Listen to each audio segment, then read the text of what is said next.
क्या हुआ अगर आपके इतिहास की किताब में लिखा गया सबसे बड़ा सिद्धांत सिर्फ एक झूठ हो, एक ऐसा झूठ जो विदेशी शासकों ने गढ़ा था ताकि वे भारत को हमेशा के लिए गुलाम बना सकें। आज हम जानेंगे आर्य आक्रमण सिद्धांत की वो हकीकत जिसके आगे भाषाई, पुरातात्विक और वैज्ञानिक सारे सबूत झुक जाते हैं। तो चलिए पर्दा हटाते हैं इस ऐतिहासिक धोखे से और जानते हैं कि आपकी अपनी विरासत कितनी पुरानी है। फैक्चुअल ड्रिफ्ट चैनल में आपका स्वागत है। 19वीं सदी का भारत अंग्रेजों के अधीन एक विशाल उपनिवेश, जहां शासन सिर्फ बंदूक और फौज से नहीं बल्कि इतिहास और विचारधारा के हथियार से भी किया जा रहा था। इसी दौर में एक सिद्धांत उभरा जिसने भारतीय अतीत की व्याख्या को पूरी तरह बदल दिया, आर्यन इन्वेजन थ्योरी। इस सिद्धांत के अनुसार लगभग 1500 ईसा पूर्व मध्य एशिया से घोड़े और रथ पर सवार आर्य नामक एक जाति भारत आई। उन्होंने यहाँ की विकसित हड़प्पा सभ्यता को नष्ट किया, संस्कृत भाषा, वैदिक धर्म और जाति व्यवस्था की स्थापना की। एआईटी का औपनिवेशिक एजेंडा यह केवल एक ऐतिहासिक परिकल्पना नहीं थी बल्कि एक राजनीतिक औजार था। इसका उद्देश्य भारत में औपनिवेशिक शासन को जायज ठहराना था। इसने यह विचार फैलाया कि भारतीय सभ्यता का मूल बाहर से है, यानी भारत हमेशा बाहरी शक्तियों के प्रभाव में रहा है। आर्य और द्रविड़ जैसी जातीय विभाजन रेखाएं खींची जो आज भी राजनीति और समाज में तनाव पैदा करती हैं। जाति व्यवस्था को बाहरी थोपे गए सिस्टम के रूप में प्रचारित कर सामाजिक तनाव को बढ़ाया गया। अंग्रेजी शासन को यह कहकर वैध ठहराया गया कि भारत पर बाहरी शासन कोई नई बात नहीं है। इस विचार के जनक माने जाने वाले फ्रेडरिक मैक्स मूलर ने ऋग्वेद का काल 1500 ईसा पूर्व में निर्धारित किया। यह तारीख उन्होंने बाइबल की समय रेखा में फिट करने के लिए गढ़ी थी। बाद में उन्होंने खुद स्वीकार किया कि यह मेरली हाइपोथेटिकल था, लेकिन तब तक यह सिद्धांत अकादमिक और सामाजिक दिमाग में गहराई तक बैठ चुका था। आर्यन इन्वेजन थ्योरी के 5 पिलर और उनका पतन। चलिए एक एक करके एआईटी के उन 5 स्तंभों को तोड़ते हैं जिन पर यह सिद्धांत खड़ा था। 1. भाषाई समानता। क्या संस्कृत का मेल आक्रमण का सबूत है? पुराना दावा, संस्कृत का ग्रीक, लैटिन और जर्मेनिक भाषाओं से मेल इस बात का प्रमाण है कि संस्कृत बोलने वाले 1500 ईसा पूर्व मध्य एशिया से आए। आधुनिक साक्ष्य। भाषाई समानता का मतलब केवल एक साझा कॉमन एंसेस्ट्री है। यह प्रवास की दिशा नहीं बताती।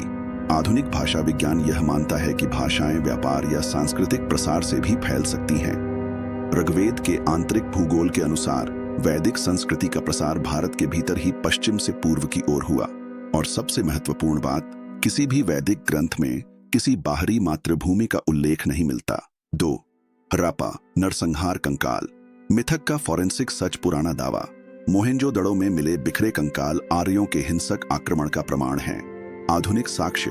पुरातत्वविद मॉर्टिमर व्हीलर ने 1940 के दशक में इन कंकालों को इंड्रा स्टैंड्स अक्यूज्ड कहकर प्रचारित किया था, लेकिन कैनेडी 2013 के अध्ययन में किसी भी कंकाल पर हथियार से लगी चोट के सबूत नहीं मिले। रेडियो कार्बन डेटिंग ने साबित किया कि ये कंकाल एक ही समय के नहीं थे बल्कि सैकड़ों सालों के अंतराल पर जमा हुए थे। शहरी पतन का कारण आक्रमण नहीं बल्कि जलवायु परिवर्तन और सरस्वती जैसी नदियों का सूखना था। 3. घोड़े और रथ का अभाव। क्या सच में हड़प्पा घोड़े नहीं जानते थे? पुराण दावा, हड़प्पा सभ्यता में घोड़े और रथ नहीं थे, इन्हें आर्य लेकर आए। आधुनिक साक्ष्य। यह दावा अब पूरी तरह गलत साबित हो चुका है। सुरकोटाडा 1700 ईसा पूर्व में घोड़े एक्वस कबालस के असली दांत मिले हैं। इसके अलावा सनाउली 2000 ईसा पूर्व में तांबे के रथ मिले हैं जिनके पहियों में तीलियां थीं, जो कि कथित आर्य आक्रमण से भी सदियों पहले की तकनीक है। 4. 1500 ईसा पूर्व काल निर्धारण। मैक्स मूलर का गिरता आधार पुराना दावा। ऋग्वेद 1500 ईसा पूर्व का है, इसलिए आर्यों का आगमन भी उसी समय हुआ। आधुनिक साक्ष्य। मैक्स मूलर ने खुद इस तारीख को सिर्फ एक अनुमान बताया था। ऋग्वेद में सरस्वती नदी का वर्णन पर्वत से सागर तक बहने वाली एक विशाल नदी के रूप में है, जबकि भूवैज्ञानिक साक्ष्य बताते हैं कि सरस्वती का समुद्र तक प्रवाह 1900 बीसी से पहले ही रुक गया था।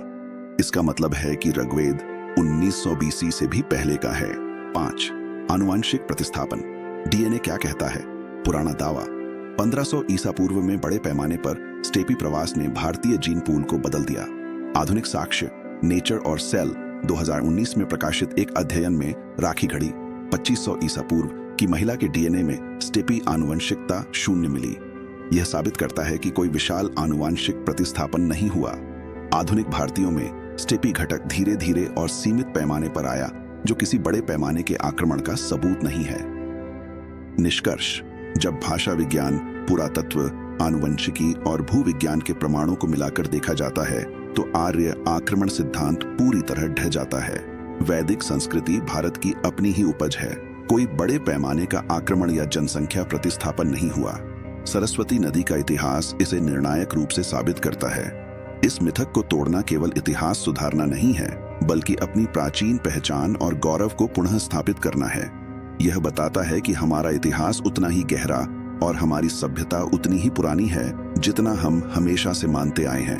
अगर आपको यह जानकारी तथ्यात्मक और रोचक लगी तो इस वीडियो को लाइक करना न भूलें। ऐसे और भी अनसुने और छिपे हुए ऐतिहासिक तथ्यों को जानने के लिए द फैक्चुअल ड्रिफ्ट चैनल को सब्सक्राइब करें और इस महत्वपूर्ण जानकारी को अपने दोस्तों और परिवार के साथ शेयर जरूर करें। आपका समर्थन ही हमारी प्रेरणा है।